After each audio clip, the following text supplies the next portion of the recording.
What's going on, man? How you doing? Good. How are you? Good. So last time we saw you fight, didn't really go your way. What were some of the takeaways from that fight for you? Uh, well, you know, told the other guys this. I feel like I'm just repeating myself over and over again. Something surfaced up, a week before the fight, and you know, caused me to go in and gas out in 2 minutes. But that's all right. That'll surface after the fight. Plan on going into full detail with it afterwards. So until then, everyone's just gonna have to assume that I went out there and Brennan was the better man that night. But it's all right. I know Brennan Ward's a tough guy, nothing to take away from him, but I'm just better than him.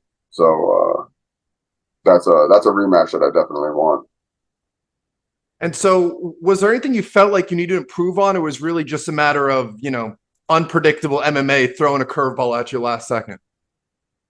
What's that? For the Brennan Ward fight, like, did you feel like there's anything that you need to improve after it? It was really just like, the unpredictability of the sport. No, it's just, I mean, it is what it is. I don't train just to stay where I'm at. Everyone trains to improve and get better. So that's the goal. You want to get better, at anything that you do. So that's what we do, man. That's why we're in the gym day in and day out. We're training to become better. And so he went on to lose to Logan Storley. Did you see that fight? And if so, what were your thoughts? I did see the fight, and went how I thought it would actually go. Storley's not going to stand and strike with him. Why would he take of getting knocked out, potentially? So he executed his game plan very well, and he came out with the win. And so enough about other fighters. Let's talk about your upcoming fight. Levan Chokheli, what are your thoughts on him as a fighter? What are you expecting? I'm expecting a tough fight, tough fight. He's a young kid. He's tough. Looks like he throws big shots. He fought two of my teammates, so then I've watched both those fights.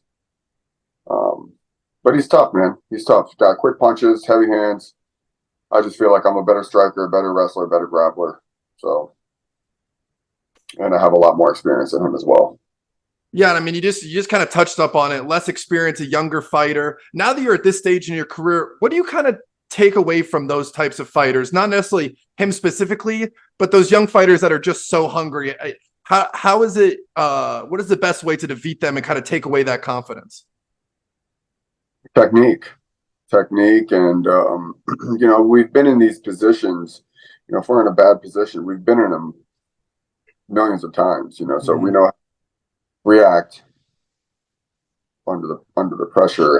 And so if I'm in a bad spot, I'm just gonna stay calm and collective and recollect myself and get back to work. So, but it's a fight, and obviously it's the land of the unknown in there, and anything could happen. So, but as long as I'm on my game and I'm on top of everything and I'm seeing everything and not worried about what he's gonna do, just focus on what I'm gonna do. I'm coming out with my hand raised. And so how do you see the fight playing out? I mean, I know you never really know what's going to happen when you get in there, but what is your expectation for at least the first round? I don't look for anything. When you look for things, they don't tend to come, I just typically fight the way I normally fight, and those opportunities will arise themselves. So I'm predicting a knockout or a submission. And so I know you're locked in for this upcoming fight, but after you get this win, what do you kind of see your path to a title shot? How many wins do you think it'll take, or is it really just one at a time? We'll see how it plays out. As of right now, it's one at a time. I don't look too far up the road, But I'm currently ranked number 10, so in order for me to even think about a title shot, I got to climb the rankings, So it's one fight at a time for me. What's most important, and nothing else is important, is what's ahead of me, and that's September 23rd. And also, there's we don't know what's happening with Bellator. There's a lot of rumors going around between them and PFL. So as of right now, we just gotta go day by day until we hear some news, on what's happening.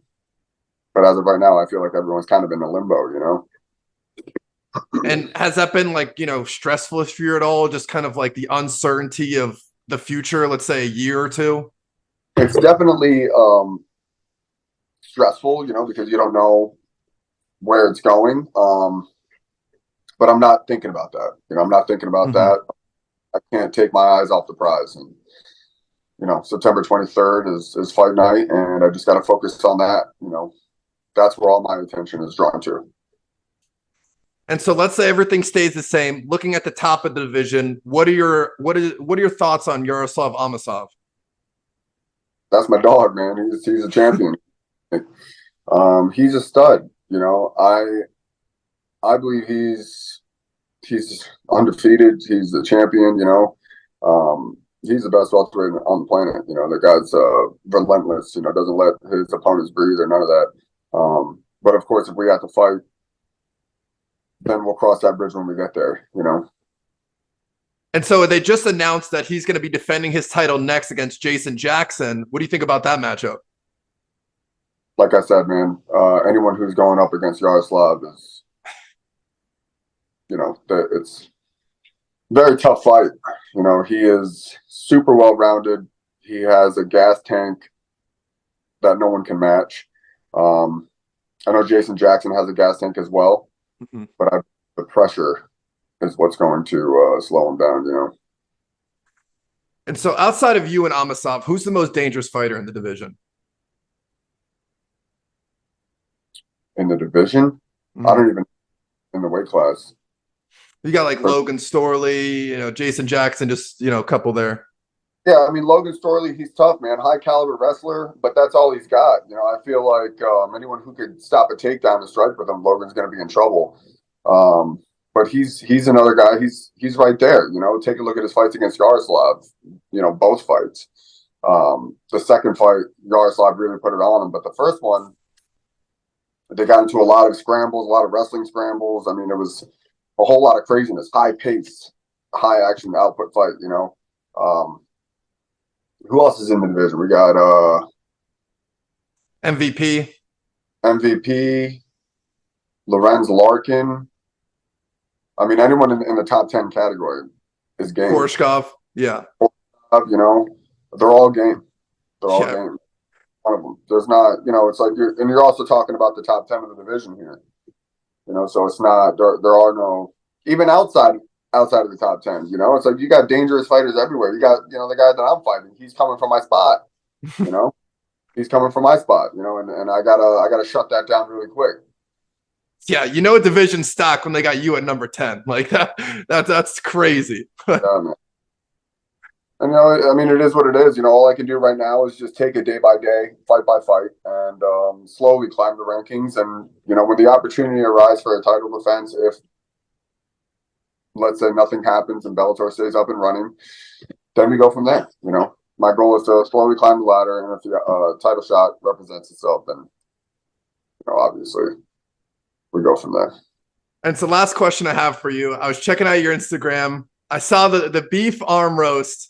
What's up with all the garlic, man? I love garlic. I love garlic. I do too. It's really good for you. I eat that shit raw. I get like that it's like a 3-pound bag from Costco. Yeah. And the old man, I'll go in there, I'll scoop a handful and just fucking eat them. You cook a lot, or was that just, every once in a while? Every day I cook, Yeah. Especially that crock pot. It could be dangerous. Dude, crock pot's just, when I have like an arm roast or something that I could throw in there, it's, you just season it, throw the ingredients that you want in there and turn it on. And not only does, when the timer goes off, it's ready to eat, but your house smells amazing all day. So I love the crock pot. It's great. I actually have a food folder saved on Instagram. And I do too. Dude, I have so much food saved, and literally every day after this fight, I'm picking a goddamn recipe and I'm making it. I'm cooking it at home. So I'm excited for it. And shout out to the Rattlesnake Meat Company for that nice piece of meat they got you hooked up with. Rattlesnake Meat Company for sure. Grass-fed beef, man. You can't go wrong with that.